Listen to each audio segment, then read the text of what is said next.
fun stuff. Incognito.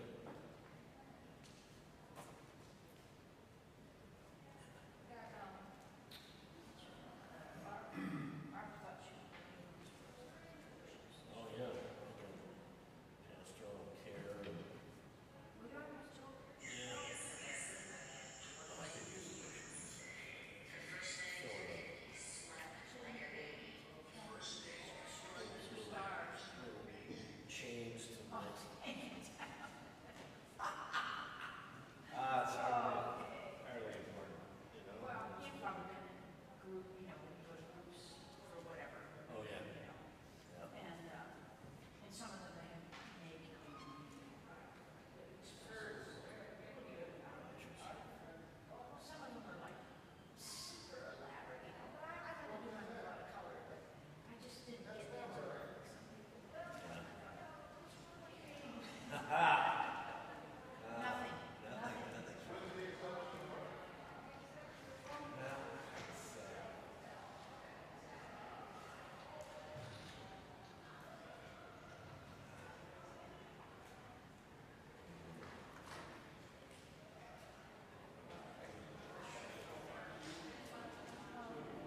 Good morning.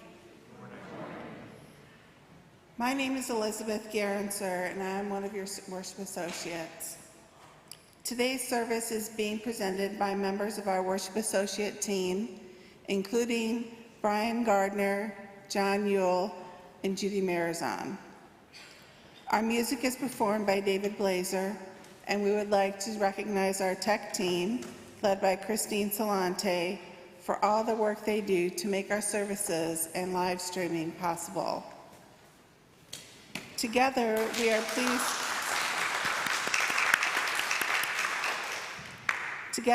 pleased to invite you into this space, which is connecting people in Cleveland and beyond to our welcoming community. Often the world is not so welcoming. Often the values of the world are neither loving nor just. May this worship hour be one where our souls are fed by a wisdom and a passion that remind us that life doesn't have to be that way, because there exists a larger love in every human heart, urging us on to what is better. Let this larger love move in our midst today, and may we be changed by it. A special welcome to you if you're a newcomer to our community. Gay or straight, cisgender or transgender, whatever your race or ethnicity, you are welcome. Our West Shore regulars would love to greet you, and will do that if you indicate on the live stream chat that you are new or relatively new. If you happen to have any questions and would like to chat with someone, West Shore's Member and Engagement Coordinator Diane Alcorn would love to reach out. Diane's email address is being added to the live stream chat as we speak.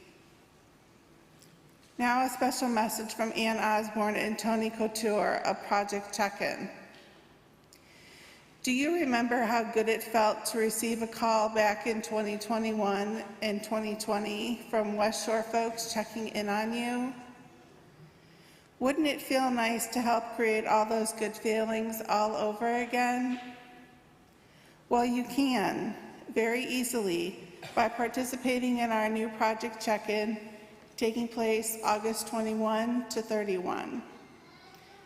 You will be given the opportunity to check in with about 10 folks to say howdy and invite them to join church on September 11th.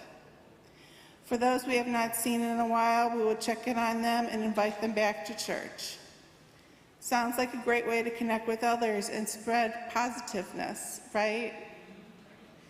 Just let Diane Alcorn know you would love to make this happen by contacting her at dalcorn@wsuuc.org, or by stopping by the Rotunda table and tell Tony Couture you want to help. A big thank you for making this happen. Thank you, Ann Osborne and Tony Couture, for that message. Once again, welcome. We're glad you're here. Each week we light our chalice, symbol of our Unitarian Universalist faith. It is a beautiful reminder that no matter how many events might happen over the course of the week, the gathered community that is West Shore Unitarian Universalist Church is a source of stability and meaning we can depend on.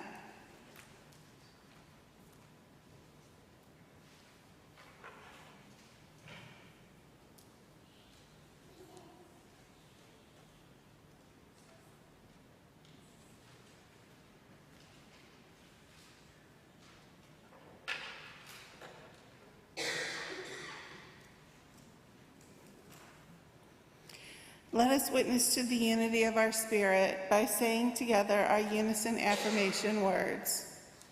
Love is the spirit of this church, and service is its law.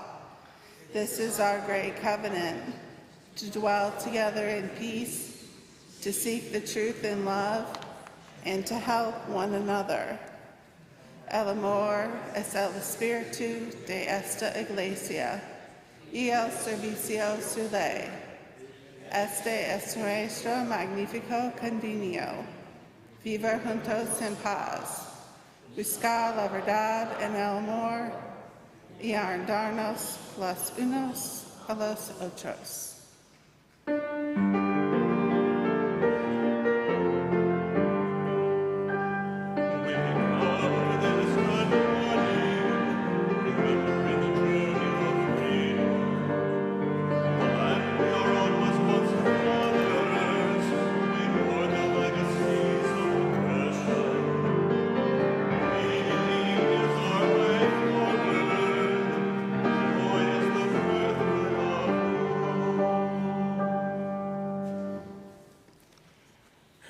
now let us greet each other as feels mutually comfortable. If you like, you might include in your greeting a wave at the folks at home participating via live stream. Just turn around and wave at the camera. They're waving back at you.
And now we turn to the first hymn of the day, hymn number 209 in the gray hymnal. Please stand as you are willing and able.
Good morning.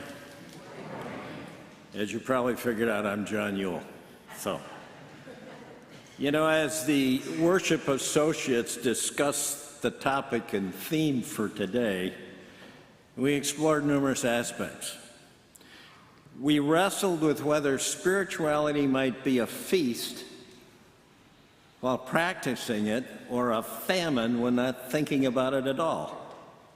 We'd wondered if it embraced a personal practice or if it was a shared experience. So I was given the task of doing a reflection on my personal spirituality. So here goes. I decided to embrace all the aspects, spirituality, feast, famine, personal, shared. That should cover it. But first I had to explore my own personal sense of spirituality. How did it evolve in my life? Well, I have to go back in time to when I was 5 years old. One day, my father came to me smiling broadly and handed me my first split bamboo fly rod and announced he was going to introduce me to the art of fly fishing. Boy, oh boy, I was going to be included in grown-up stuff. We fished together for many years. After Dad retired, my mother decided, in order to see us, she would become a fly fisher person too. So as experienced anglers, we offered sage advice. She smiled, went to fish, and here's the fact. She always caught more fish than we did. She always caught bigger fish than we did. On every sortie, the three of us would always enjoy her successes and laugh together while reveling at her prowess. I didn't think of it at the time, but perhaps those moments were the hors d'oeuvres of part of the spiritual feast. Now, as many of you may know, fly fishing is often dictated by many variables. If fishing with dry flies, wet flies, streamer flies, our tide fakes had to look like the real thing. Elk hair, caddis, royal coachman, Mickey fin, there's a plethora of flies, very buggy. During a hatch, when the insects swept over and onto the stream and the fish were rising to eat their smorgasbord of bug meat, we could only hope to fool them into biting. Now, I'm sure the trout were looking up at our bogus flies and saying, real, fake, hoax, I think it's rigged. In the beginning, I wanted to catch my limit, catch the biggest fish. You know that story. It was it was only about that big, but it got away. And then as time went by, we fished under the rules of catch and release, took a kinder view of an environmental approach, and fished for sport rather than meat. Catching fish became secondary, and being there became primary. When fishing was slow, I would often find a comfortable spot to sit on the bank with my feet in the water. I would set down my rod, take off my creel, and begin to really absorb my environment.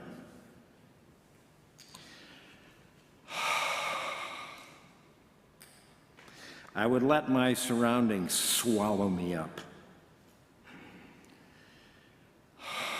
My breathing slowed.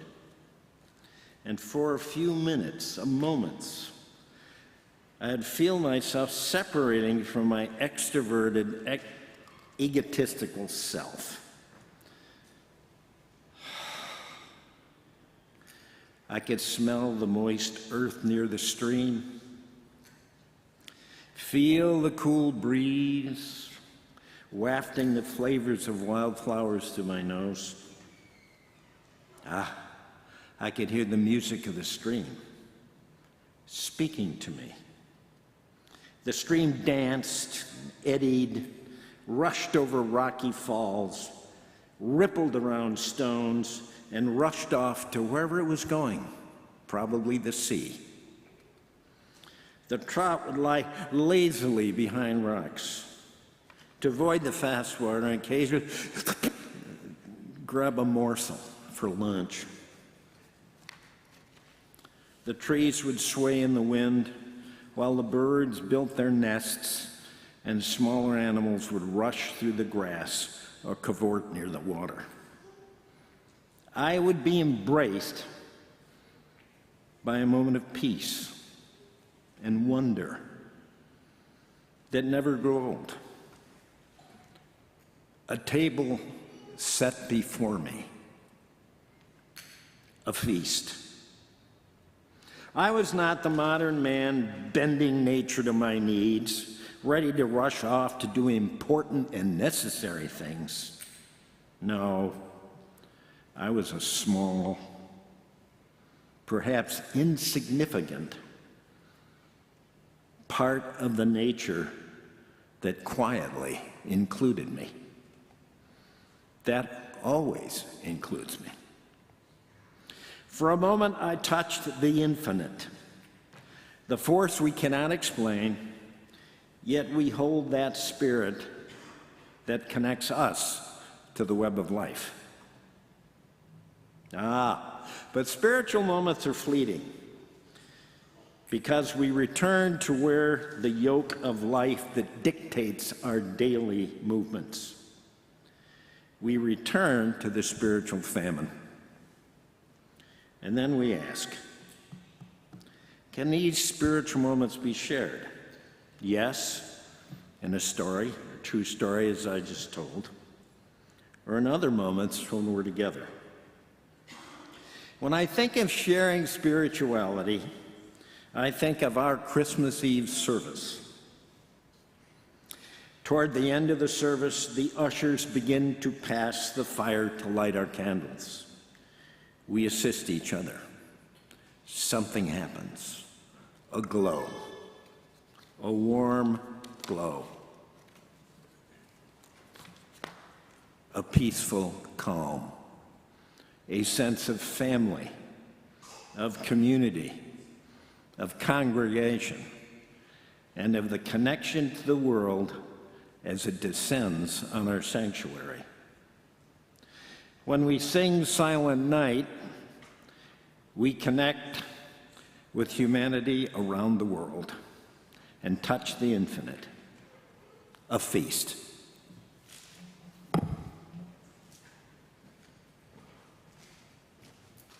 Thank you, John. That was beautiful.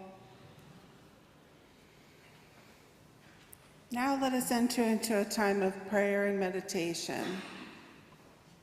Take a deep breath and let it out slowly.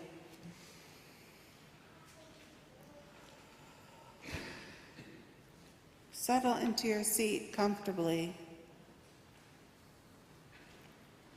Focus on the thoughts in your mind, especially any joys or concerns that are happening in your life or the lives of those you love.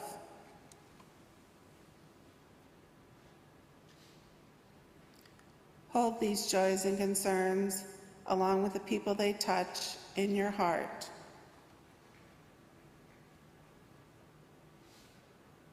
Now release them to the universe, knowing that a greater love holds you in the midst of all of life's experiences. This love celebrates our joys with us and sees each of our tears. Believe that you will receive all the grace, strength, and help that you need right when you need it. May this be so. And now all are welcome to come forward to share from the heart, to express a hope, a prayer, an intention, by placing a stone or through writing on a card. Know that what you write on a card will be held in confidence, and if you request a follow-up, a member of our pastoral care team will contact you.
Of our hearts, which I will take into my meditations this week and pray for all that is our life.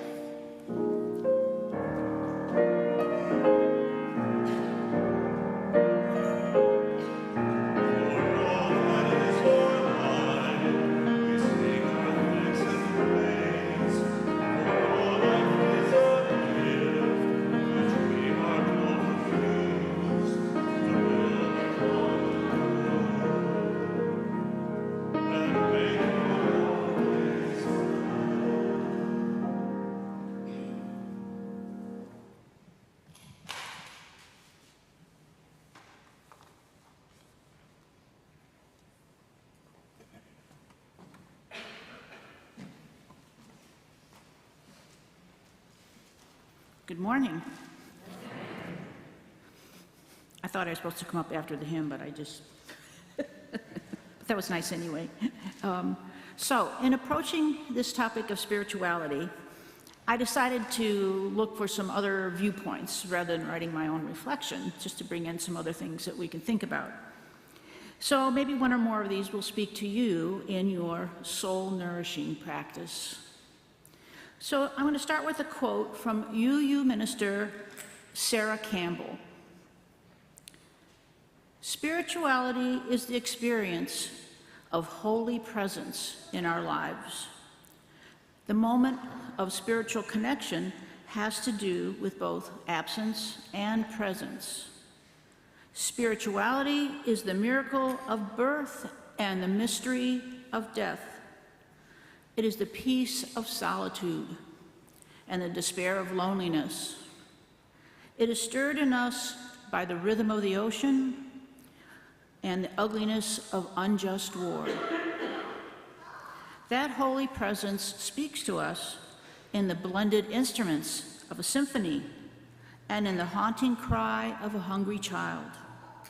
It is giving and receiving and giving.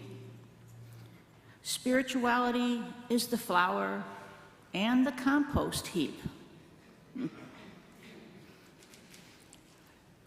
Here's a snippet from the poem Fire by Judy Brown. What makes a fire burn is the space between the logs, a breathing space. And she goes on to explain that one of the ways to nurture spirituality is to allow the space between the logs of our life, taking time to pause and notice rather than rushing from one must-do to another. We feel spiritual when we feel a deep connection with something greater than ourselves, with the natural world, with those who have gone before us, with a creative spirit, with God. Sometimes those moments catch us by surprise, a sunset that takes our breath away. We share a moment of connection with a stranger. We discover a creative insight.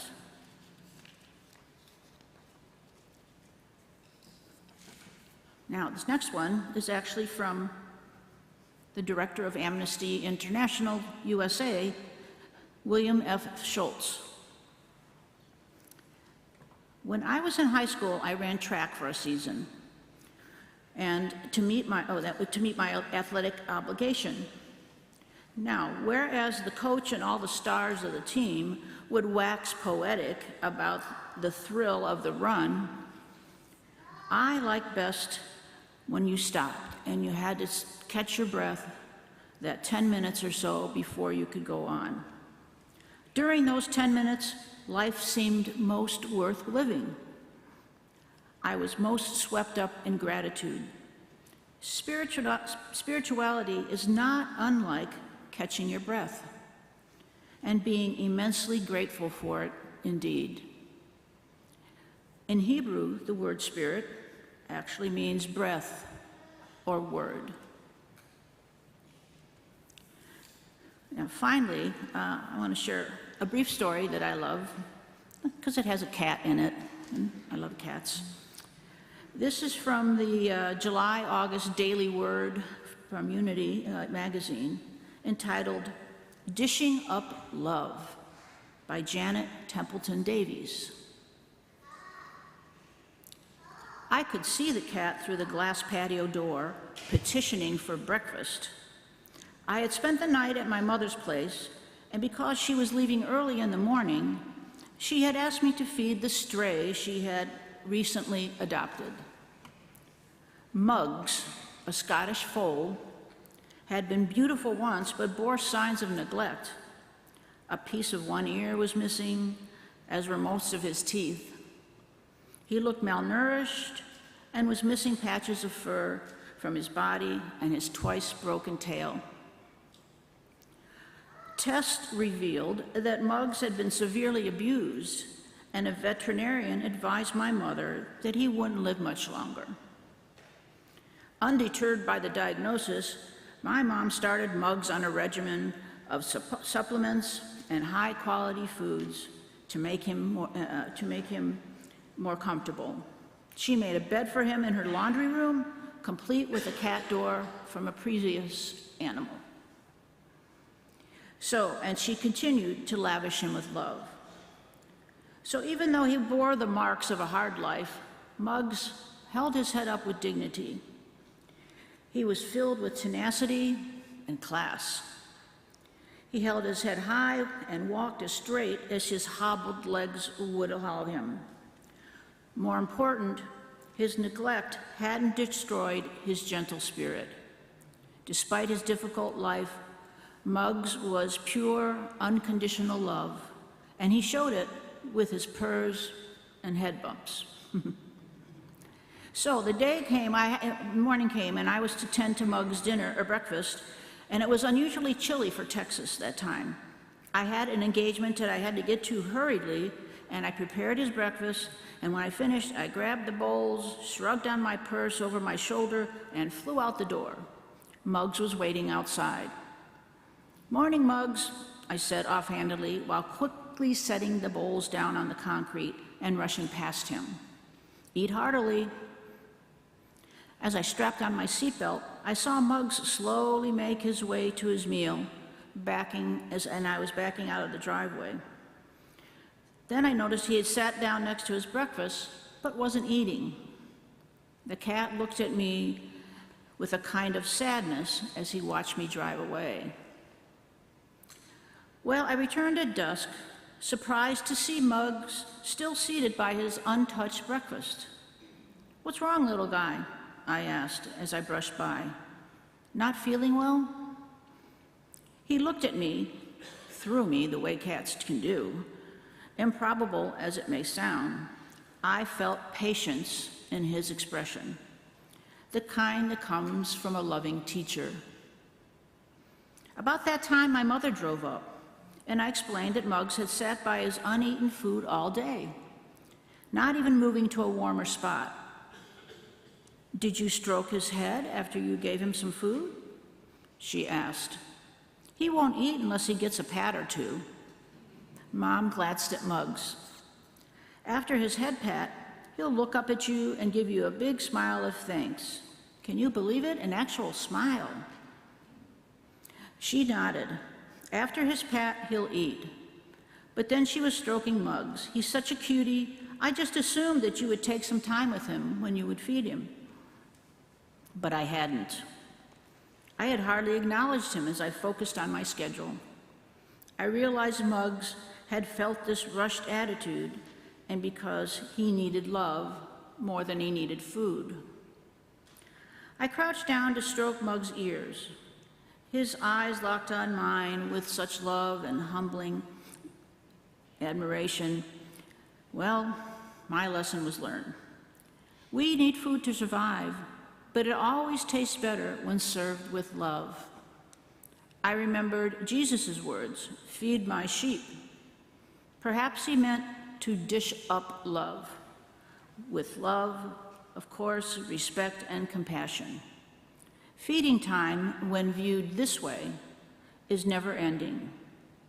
We all need to be fed.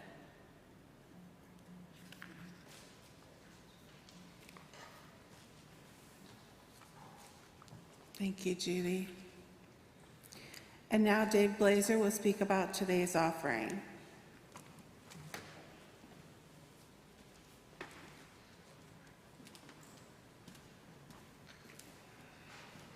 Good morning, especially to all of you who like to sing. And this really has nothing to do with the offering. I'm not sure why. We have a sign up in the choir loft that we keep posted, which reads, "Singing in a choir is an absolutely unique experience. It is one of the most important things in the world. Where else do you have everyone doing the same thing at the same time without the use of special equipment and for a greater purpose, and no one is sitting on the bench? A couple of weeks ago, I was attending our annual conference of the Association for Unitarian Universalist Music Ministries in Ann Arbor. And it was the first one in 3 years because of the pandemic. A universal theme from nearly everyone in attendance was the challenge we were all having and facing of getting our choirs back together. It was very easy to lose the momentum, as well as losing some members for various other reasons. Over the course of the next few weeks leading up to our choir returning, you're going to be hearing some appeals to join the choir and a slogan we came up with, "Pump up the volume." So what are the benefits of singing in a choir? If you're shy, you'll become confident. If you're agitated, you'll become calm. If you're lonely, you'll feel included. If you're quiet, you'll be heard. If you feel lost, you'll be found. If you don't read music, you'll have on-the-job training.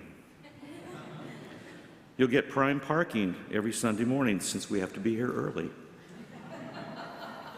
You get to escape every Wednesday for rehearsal.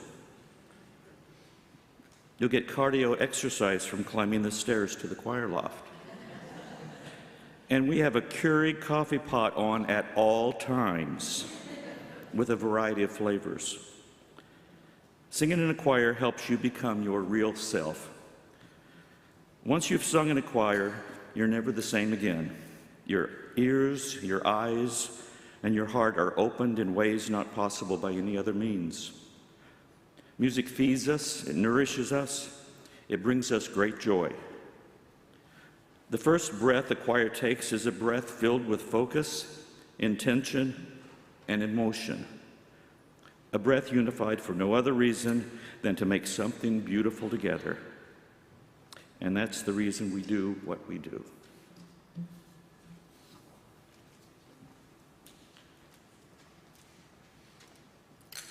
And now our offering will be taken and most gratefully received.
I remember a sermon that Reverend Anthony gave. It was in early 2000, at a time when COVID was still just a whisper. The sermon that he gave was called Soul Foodie. The sermon, in part, dealt with the delicate balance that Unitarian Universalist ministers often have to strike when they seek to provide soul food for many in their congregations, where folks come from backgrounds of a variety of religious experiences, worship, and belief, or lack thereof. Does anyone else here remember that sermon? All right, I'm seeing some yeses, hands up. I thought it was a fantastic sermon, chock full of food metaphors.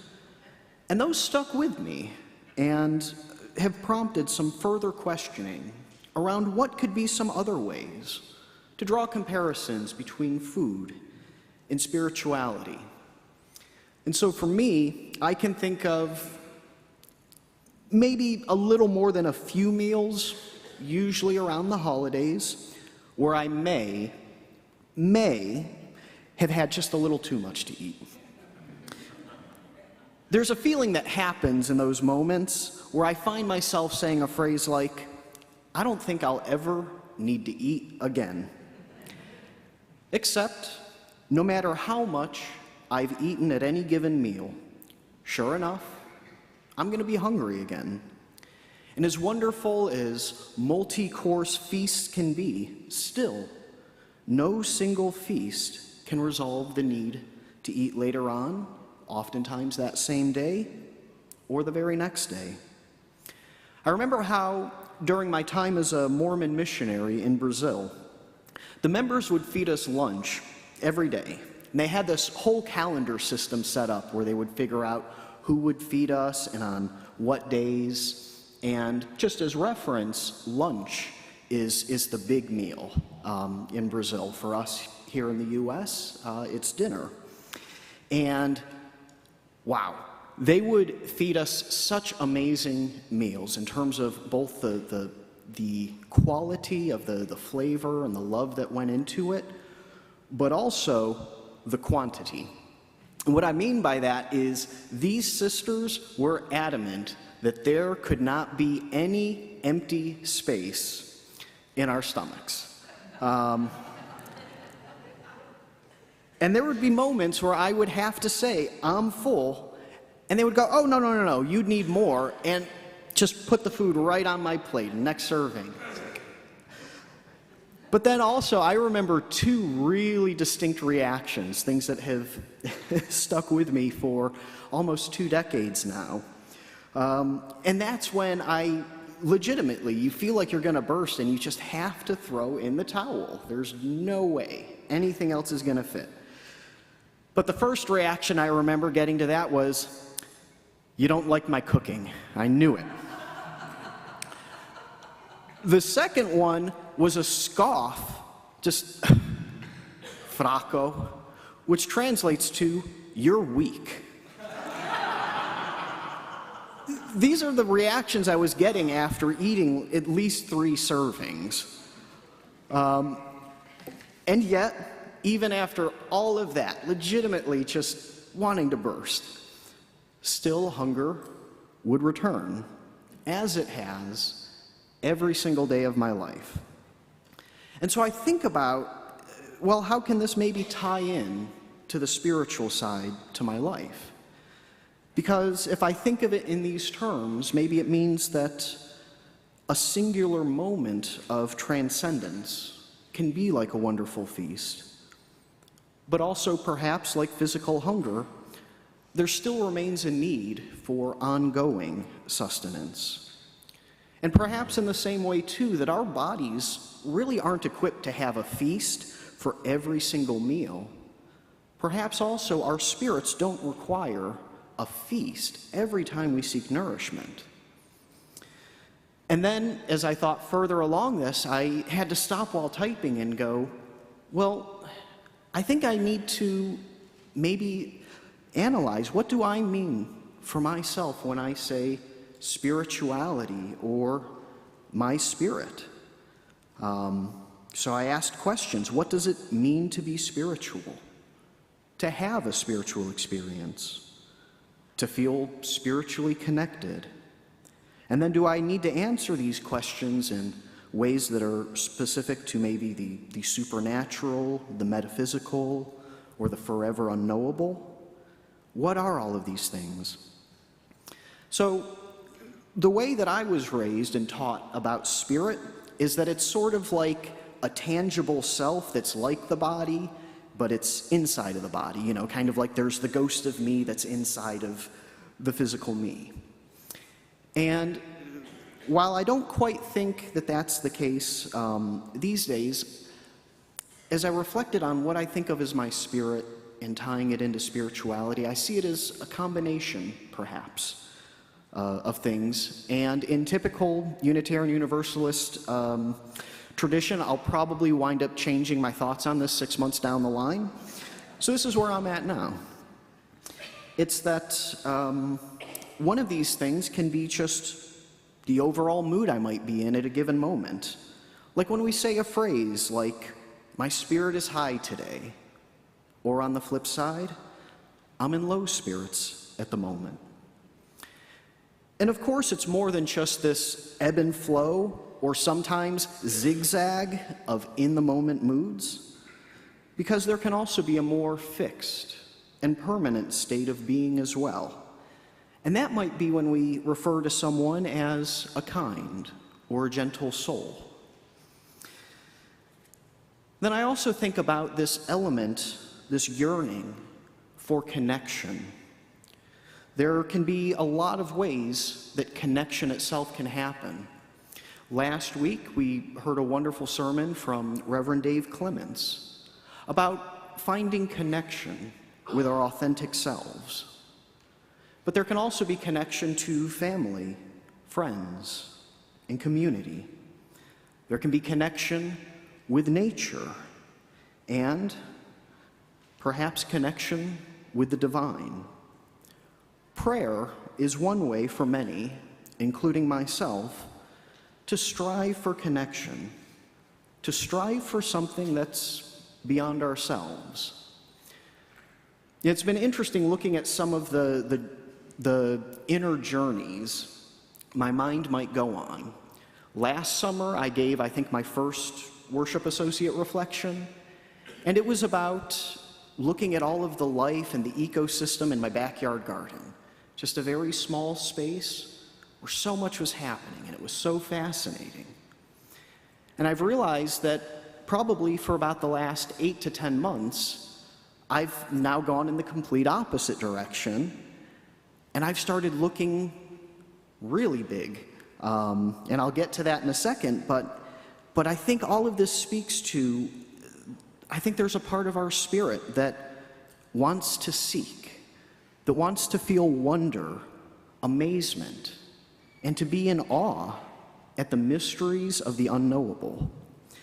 And so what that's been like for me in the last couple of months is trying and failing, but still trying to wrap my mind around the size of existence.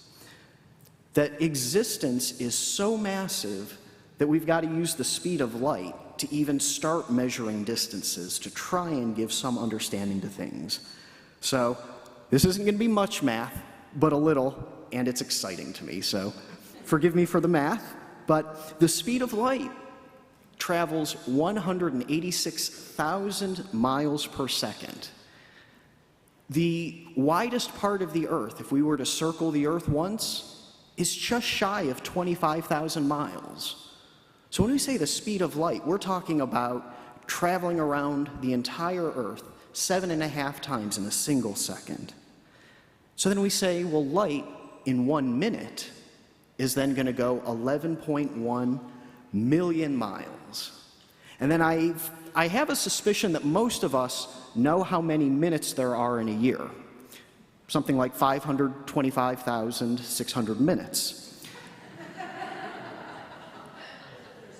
And that equals about roughly 5.8 trillion miles for 1 light year. And this planet that we call home, it resides within a galaxy called the Milky Way, which from end to end is 100,000 light years in size. 5.8 trillion times 100,000. I gave up on trying to figure out what size number that is, but it's massive. And then I think, my God, the Milky Way is only one out of at least 100 billion galaxies. We've got this new James Webb telescope that's showing us all of these amazing images of other galaxies. And for me, knowing that it's impossible to actually grasp this size of what we all exist in. Or even coming close to understanding what is in all of this, not even a fraction of a fraction of a fraction. And yet within all of this massive expanse, we have so many gifts. We have this gift of life, of consciousness. I think about that we have a planet that is just the right distance from a star, our sun, which is this ongoing explosion suspended in space, with this gravitational pull that, to me, this is just fascinating to think about. We've got our sun, our planet, it's rotating around the sun, while also spinning, and while it's also spinning, while it's rotating, it's also balancing on an axis. All of that stuff happening all at the same time. And this combination of this cosmic dance that our planet has with the sun, along with so much else like water and an atmosphere, created conditions for life to emerge and evolve over billions of years from the smallest imaginable size. And the fact, to me, that there is existence at all, and that within this incomprehensibly massive existence, we live. We live. And then for what purpose? As the hymn goes, mystery, mystery. Life is a riddle and a mystery. And so I also think in that, when I think about existence like that, and I think about what I've learned here at West Shore, as we sang earlier, joy is the birthright of all. And that the mission of religion can be to increase joy in the world. After all, we live in this massive expanse, and we can feel joy. But also, a primary role of religion is to reduce suffering. Suffering brought on from poverty, war, racism, homophobia, transphobia, so much else that blocks so many from inheriting their birthright. And so now I've got to take a little bit of a pause, because I think where I started at was trying to describe spirit and spirituality. And I took a couple of twists and turns. And it's not quite a streamlined elevator speech. And for me, that's okay. But I do want to now circle all the way back, because I think we were talking about food, that there's a food analogy somewhere in all of this. And so what does it mean to then feed this sense of self, this self that seeks connection, that seeks joy, that seeks purpose, authenticity, and wonder? And I think that there really can't be just one way to feed our spirit, just as there isn't any singular food group, or type of meal.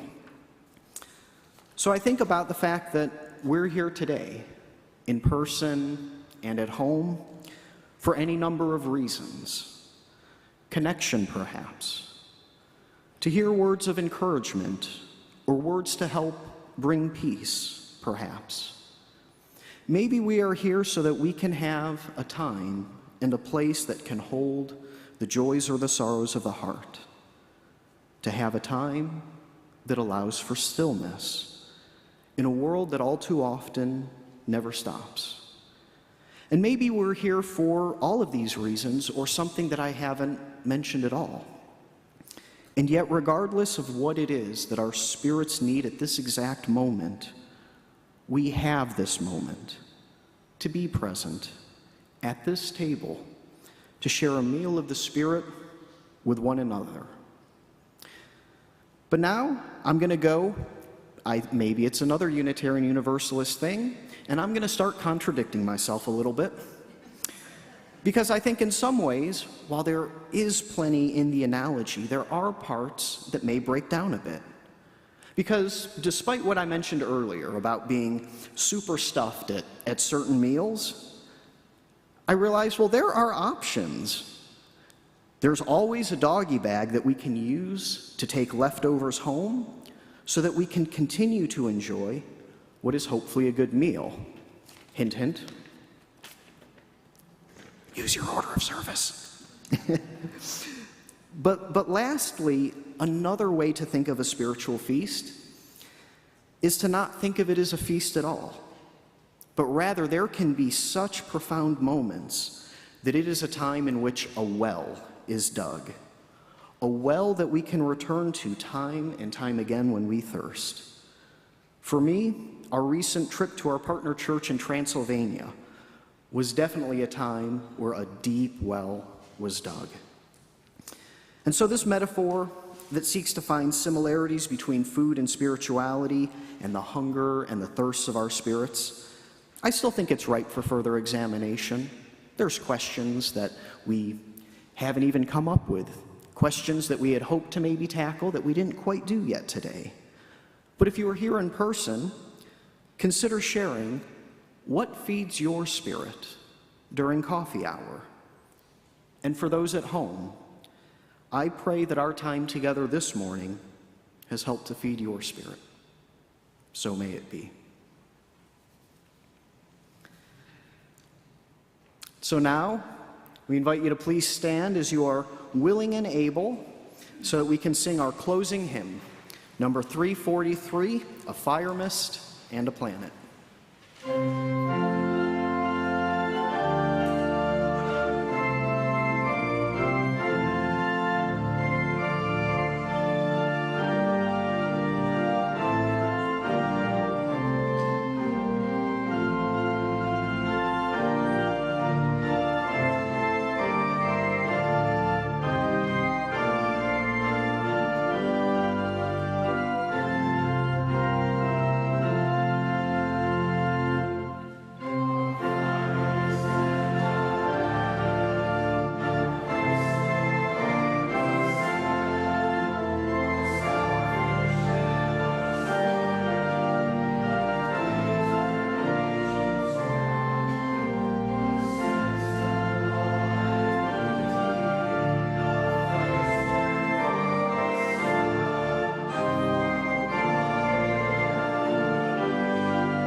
Please be seated.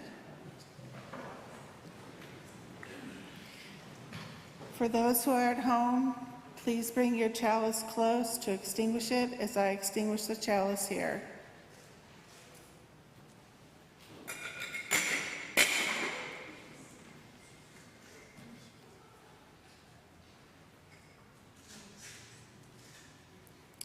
We extinguish our flames, but not the light of truth, the warmth of community, or the fire of commitment.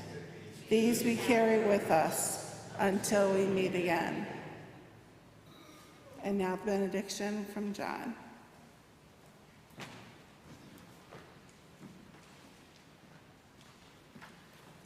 A quick announcement. The coffee hour will begin right after the service, or at 11:30. 11:30. Right after service. My notes? No. When looking for the benediction, I came across the words by the Reverend Tom Shady, who's a retired UU minister in Maine. And here's what he said. My friends, there is a power at work in the universe. It works through human hands, but it was not made by human hands. It is creative, sustaining, and transforming power. And we can trust that power with our lives and with our ministries. It will sustain us whenever we take a stand on the side of love, whenever we take a stand for peace and justice, whenever we take a risk. Trust in that power. We are together held by that power. Amen.